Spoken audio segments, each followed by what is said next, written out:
চট্টগ্রামে আইনজীবী সাইফুল ইসলামকে কুপিয়ে ও পিটিয়ে হত্যা মামলার এক আসামিকে গ্রেপ্তার করেছে পুলিশ।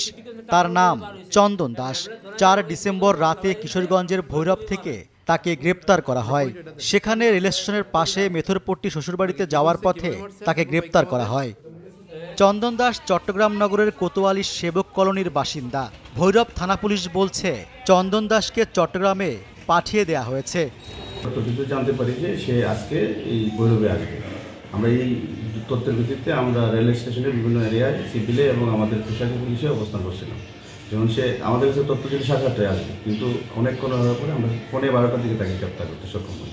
আমাদের থানা নিয়ে এসেছিলাম চট্টগ্রামের যে কোতোয়ালি থানার ওই মামলার যে টিম আছে যারা তদন্ত করতেছে, একটা টিমের এক সদস্য ইন্সপেক্টর রুবেল আরফাত সহ তার টিম এসে নিয়ে গেছে। আমাদের আইনি যে প্রসেস আছে প্রসেস মেনটেন করে আমরা তাকে কাছে বুঝাই দিয়েছি।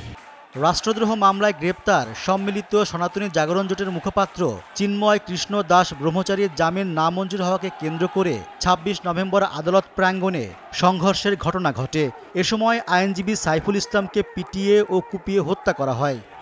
ঘটনাস্থল থেকে পুলিশের সংগ্রহ করা ৫২ সেকেন্ডের একটি ভিডিও ফুটেজের সূত্র ধরে তদন্ত সংশ্লিষ্ট কর্মকর্তারা জানান, ধারালো অস্ত্র দিয়ে আইনজীবী সাইফুলকে কোপান ওম দাস, চন্দন ও রণব, আর তাকে পেটাতে থাকেন অন্যরাও। সেখানে আরও ২৫ থেকে ৩০ জন ছিলেন। তাদের বেশিরভাগই পরিচ্ছন্নতা কর্মী। আমাকে আমরা ধরা দিয়েছি কে মানুষ, এটা ধরাই এক বোতল মদ খাবি তুমি মার।